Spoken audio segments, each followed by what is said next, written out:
नमस्कार, मैं नेहा सर्वेश शुक्ला। स्वागत है लाइव में आपके साथ। लाइव आने का मकसद बहुत सारे लोगों का एक सवाल है जिसका मुझे जवाब देना है, और वो सवाल है कि आखिर सर्वेश जी को क्या हुआ था। हर कोई पूछना चाहता है कि सर्वेश जी को हुआ क्या था। ये मैं सोच रही हूँ कि आप लोगों को मैं बता दूँ कि सर्वेश जी को हुआ क्या था। बहुत सारे लोग हैं जिन्होंने मुझे सवाल पूछे हैं। सर्वेश जी को जो हुआ ना, वो उसके बारे में मैं खुद नहीं समझ पाई कि आखिर अचानक से हंसता खेलता परिवार क्यों भगवान ने छीन लिया, क्यों अचानक से ऐसा हो गया।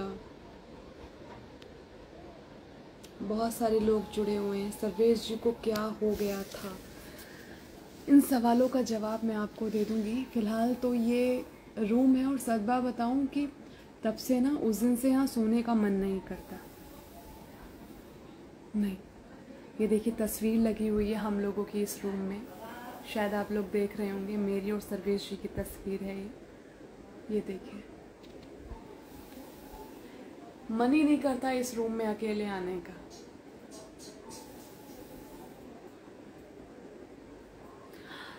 आज भी ऐसा लगता है कि है, और आके एकदम से, क्योंकि उनकी आदत थी ना बच्चों की तरह चिल्लाने की, बच्चों की तरह। मैं आपको बता दूं, मेरे साथ बहुत सारा केस हो गया था, बहुत क्रिटिकल केस हो गया था मेरे साथ भी। बच्चे मेरे थोड़े से लेट हुए थे, बहुत बड़ा ऑपरेशन हुआ था। उस वक्त डॉक्टर ने बोल दिया था कि 50% चांस है। खैर वो स्टोरी मैं बाद में कभी बताऊंगी, लेकिन अभी मैं आपको बता दूंगी कि सर्वेश जी को हुआ क्या था। देखिए 16 जुलाई की बात थी, संडे था 16 जुलाई को। पहले सब लोग आराम से सुन लीजिएगा, और आप लोगों को ना इससे थोड़ा सा अलर्ट भी रहने की ज़रूरत होगी। 16 जुलाई का संडे था। सर्वेश जी मेरी चाची सास को डिस्चार्ज कराने के लिए हॉस्पिटल गए थे। अब वहाँ से ब्रेड बटर उन्होंने खाया, ब्रेड बटर खाया, चाय पिया। चाय पीने के बहुत ज़्यादा वो शौकीन थे, और मुझसे कहने लगे नेहा मुझे ब्रेड और बटर दे दो, थोड़ी सी चाय बना दो, फिर मुझे वहाँ पर उनको डिस्चार्ज कराने के लिए जाना है। मैंने कहा ठीक है। मैंने उनको ब्रेड बटर दिया, उन्होंने खाया। मैंने उनसे बोला कि मैं भी आपके साथ हॉस्पिटल चलती हूँ। तो मेरी जो चाची सास हैं, जो मम्मी जी हैं, मैंने कहा थोड़ी मदद मिल जाएगी। मैंने कहा बेटे को भी ले चलेंगे साथ में। 4 साल का मेरा एक बेटा है अयांश, एक मेरी बेटी है जो अभी कुछ ही दिनों पहले 1 साल की हुई है। उसके बाद क्या हुआ कि वो बच्ची रोने लगी, तो मैंने कहा कि नहीं आप ही चले जाइए, फटाफट से डिस्चार्ज करा के ले आइए। वो हॉस्पिटल गए, अच्छे खासे, कोई भी प्रॉब्लम नहीं थी, कोई दिक्कत नहीं थी।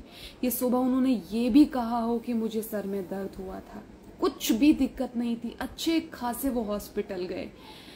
इसके बाद हॉस्पिटल जाने के बाद में हॉस्पिटल से आए हैं और कहने लगे कि मुझे ना बड़ी उलझन हो रही है, मुझसे बोलने लगे। तो मैंने कहा उलझन हो रही है, तो मैंने कहा थोड़ा सा आराम कर लीजिए। बीपी नाप के देखा, बीपी थोड़ा सा हाई था, बहुत ज़्यादा हाई नहीं था मैं आपको बता दूं, और ऐसी भी बहुत ज़्यादा प्रॉब्लम नहीं थी कि बहुत ज़्यादा दिक्कत रही हो उनको, कोई ऐसी प्रॉब्लम नहीं थी। अब उसके बाद में फिर हम उनको कैलाश हॉस्पिटल लेके गए। वहाँ से कैलाश हॉस्पिटल जाते वक्त उनके हाथ में फ़ोन था, और मुझसे उन्होंने बोला कि नेहा मुझे अपना फ़ोन दे दो। तो मैंने बोला फ़ोन का क्या करोगे यार, आपकी तबीयत ठीक नहीं। कह रहे नहीं मैं बिल्कुल ठीक हूँ। और वाकई में वो बिल्कुल ठीक थे, एकदम ठीक। आप नहीं कह सकते। वो व्यक्ति खुद जो है घर से निकल के गाड़ी में बैठे हैं, दरवाज़ा बंद किया है, आराम से फ़ोन पे बात कर रहे थे। और जो लोग नोएडा में रहते हैं वो जानते हैं, नोएडा में स्पाइस मॉल है सेक्टर 25 के सामने, जो अब मोदी मॉल में कन्वर्ट हो गया है। उस मॉल से मात्र 50 मीटर की दूरी पर उनके हाथ से ऐसे फ़ोन छूटा, और उनका मुंह खुला रह गया और उनकी आंखें खुली रह गई। ये सीन ना मैं आज भी याद करती हूँ। वो ड्राइवर सीट के बगल वाली सीट पे बैठे हुए थे, मैं पीछे बैठी हुई थी। मैं पीछे से बिल्कुल आगे आ गई जहां पर वो बैठे हुए थे, और मैंने उनको CPR देना शुरू किया जितना मुझे समझ में आ रहा था, क्योंकि उस वक्त कुछ समझ में नहीं आ रहा था मेरे को।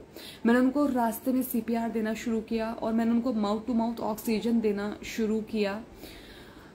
और फिर लेकिन बस उनकी बहुत हल्की हल्की सी सांसें चल रही थी। मेरा भाई गाड़ी चला रहा था, मम्मी मेरे पास में थी, बेटा मेरे पास में था, और वो बच्चा क्या जाने, मैं जब उनको CPR दे रही थी तो उसको लग रहा था कि शायद मैं कोई खेल खेल रही हूँ।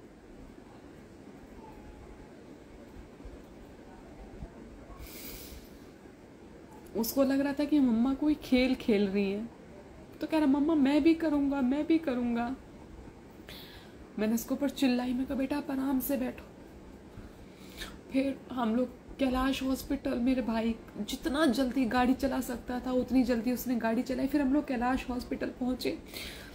जो लोग नोएडा में रहते हैं कैलाश हॉस्पिटल जानते हैं, वो जानते हैं कैलाश हॉस्पिटल में एंटर करते ही ना लेफ्ट हैंड साइड पे भगवान शिव की एक मूर्ति है, लगभग 3 फीट की मूर्ति होगी, 3-3.5 फीट की।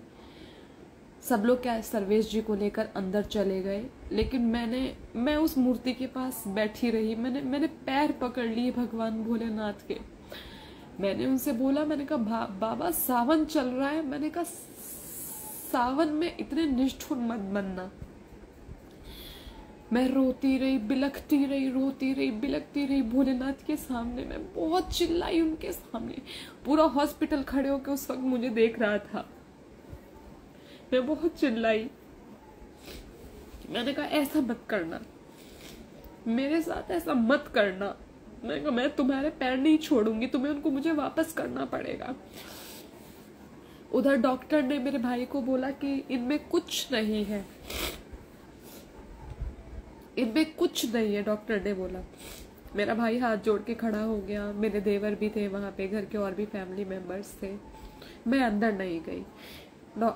मेरे भाई ने, आकाश ने हाथ जोड़ के बोला कि डॉक्टर साहब एक बार कोशिश कीजिए प्लीज, एक बार प्लीज कोशिश कीजिए। डॉक्टर ने बोला कि ठीक है मैं कोशिश करता हूँ। डॉक्टर ने उनको वहां पे 40 मिनट CPR दिया। 40 मिनट। आमतौर पर इतना CPR नहीं दिया जाता। कैलाश हॉस्पिटल ने 40 मिनट CPR दिया, और CPR देने के बाद उनके हार्ट बीट वापस आई। सर्वेश जी की हार्ट बीट वापस आई 40 मिनट CPR देने के बाद। मेरा भाई मेरे पास आया, कहता है कि दीदी डॉक्टर ना कह रहे हैं कि पैसा जमा कर दो काउंटर पे। मुझे नहीं समझ में आ रहा था कि पैसा जमा कर दो। मैंने कहा मतलब? तो कह रहे कि हाँ जीजा जी की हार्ट बीट वापस आ गई। मैंने कहा वापस आ गई? मैंने कहा नहीं। वहां पे मेरा बेटा अयांश खड़ा था। मैंने कहा तू अयांश के हाथ पर सर रख के बोल कि उनकी हार्ट बीट वापस आ गई है। तो उसने उनके सर पे हाथ रखा मेरे बेटे के। कहता नहीं दीदी जीजा जी की हार्ट बीट वापस आ गई। मैं और तेज रोने लगी, क्योंकि मेरे लिए वो चमत्कार से कम नहीं था। जब डॉक्टर एक तरफ ये कह रहा है कि इनके अंदर कुछ भी नहीं है, और फिर अचानक से हार्ट बीट 40 मिनट बाद वापस आना। मैंने कहा बाबा तू बड़ा दयालु है। मैंने कहा तूने मेरी बात सुन ली, तूने मेरी पुकार सुन ली। फिर उसके बाद उनको वेंटिलेटर पे डाल दिया गया। वेंटिलेटर पे डाल दिया गया। लेकिन कहते हैं ना कि सब्र, देखिए कितनी बड़ी चीज होती है सब्र, बहुत बड़ी चीज होती है सब्र। जहां मैं एक अपने पति को हंसते खेलते 1-1.5 घंटे थी, 1-1.5 घंटे पहले मैं हंसते हुए देख रही थी। फिर अचानक से वेंटिलेटर पे डाल दिया गया। लेकिन फिर भी तसल्ली थी। तसल्ली इस बात की थी कि चलो उनके अंदर प्राण हैं, चलो आज नहीं तो कल वो ठीक हो जाएंगे। उसके बाद डॉक्टर ने वेंटिलेटर डाला, वेंटिलेटर पे रखा तो उनके हार्ट में ब्लॉकेज आई थी। कर दिया, सब काम कर दिया। लेकिन मुझे बाद में फिर डॉक्टर ने बुलाया और कहा कि आप कौन लगती हैं। मैंने बोला कि मैं उनकी वाइफ हूँ। तो उन्होंने बोला देखिए इनको हाइपॉक्सिक ब्रेन इंजरी हुई है। हाइपॉक्सिक ब्रेन इंजरी होती है कि जब किसी को, सर्वेश जी को क्योंकि उस वक्त कार्डियक अरेस्ट आया, यानी कि जब किसी को कार्डियक अरेस्ट आता है, हार्ट अटैक आता है, अगर कुछ ही वक्त के अंदर इंसान को होश ना आए तो उसके ब्रेन और हार्ट का जो ऑक्सीजन का कनेक्शन होता है ना, वो कनेक्शन अगर टूट जाता है, ब्रेन में अगर ऑक्सीजन नहीं जाता है, तो that is called hypoxic brain injury, जो सर्वेश जी को हुआ था। यानी कि उनका दिमाग में ऑक्सीजन नहीं मिलने की वजह से ब्रेन डैमेज हो गया था। डॉक्टर ने मुझसे बोला कि अब शायद ये जीवन भर ऐसे रहेंगे, कभी नहीं उठ पाएंगे, कभी आपको नहीं देख पाएंगे, कभी अपने बच्चों को बड़ा होता हुआ नहीं देख पाएंगे, क्योंकि इंश्योरेंस भी नहीं था। मेरे लिए हर पल मुश्किल की घड़ी थी, इंश्योरेंस नहीं था, कुछ भी नहीं था। बड़ी मदद हुई, इतने में मेरे ऑफिस वालों ने भी मेरी मदद की, झूठ क्यों बोलूं मैं आपको। वेंटिलेटर का खर्चा पर डे, दवाइयां इतनी महंगी महंगी, आप लोग समझ सकते हैं। उस वक्त मैंने सोचा कि नहीं, मैंने कहा चाहे मुझे अपने जेवर बेचने पड़े, मैं कुछ भी बेचूं, लेकिन मैं अपने पति को ठीक करके दम लूंगी। डॉक्टर महेश शर्मा जी, उनका सपोर्ट रहा। फिर उसके बाद में कैलाश में वो 11 दिन रहे सर्वेश जी वेंटिलेटर पे, कोई होश नहीं आया। मैं रोजाना उनके पास जाती थी, उनसे बात करती थी कि बाबू आप कब ठीक होगे, बाबू जल्दी से ठीक हो जाओ, देखो मुझे। मैं डेली जाके बच्चों की बातें उनके साथ में करती थी। बाबू आज ये हुआ, आज अयांश स्कूल गया, आज उसकी ये एक्टिविटी रही, क्योंकि बच्चों से इतना लगाव जैसे हर बाप को होता है ना, ऐसे। मोक्षदा को कहते हैं लाडो, बच्ची को लाडो बोलते हैं वो। आयांश को कहता था मेरा स्मार्टी है, मेरा स्मार्टी है, मेरा बच्चा है, जैसे हर बाप बोलता है वैसे। फिर उसके बाद में 11 दिन में लगा कि शायद आज मैं हॉस्पिटल जा रही हूँ, आज सब ठीक हो जाएगा, सब ठीक हो जाएगा। फिर दिमाग में आया कि मुझे लोगों ने राय दी कि सरकारी हॉस्पिटल में एक बार ट्राई करो। मैंने कहा ठीक है, वेंटिलेटर के लिए सरकारी हॉस्पिटल में ट्राई करते हैं, कम से कम खर्चा बच जाएगा। फिर उसके बाद सरकारी हॉस्पिटल के लिए ट्राई किया गया। फिर मैंने वो वीडियो डाली जो बहुत ज्यादा वायरल आप लोगों ने कर दी मेरी मदद के लिए, थैंक यू सो मच। बहुत वायरल हुई वो वाली वीडियो, वेंटिलेटर वाली। वेंटिलेटर का भी इतनी, मतलब कहते हैं ना, भगवान ने हर मोड़ इतने इम्तिहान लिए, इतने इम्तिहान लिए। लोग मुझसे कहते थे नेहा परेशान मत हो ना, सावन का महीना है, देखना भोले बाबा तुम्हारे सुहाग की रक्षा करेंगे। सावन का महीना है, बाबा तुम्हारी बहुत रक्षा करेंगे, तुम्हारा भगवान सुहाग उजाड़ने नहीं देंगे। लेकिन नहीं सुनी बाबा ने। मैं रोज जाके कहती थी बाबा भोलेनाथ से, मैं डेली मंदिर जाती थी। मैं कहा बाबा मेरा सावन बचा के रखना।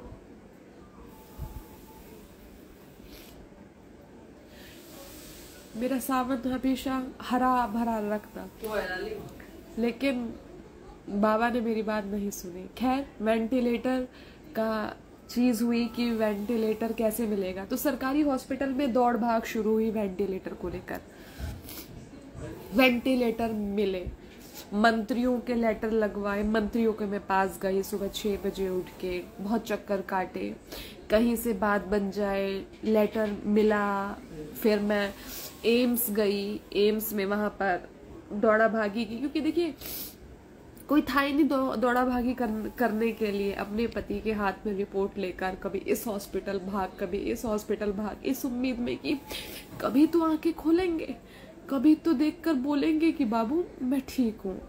एक आवाज सुनने के लिए, बस इसीलिए। फिर उसके बाद में एम्स के चक्कर काटे।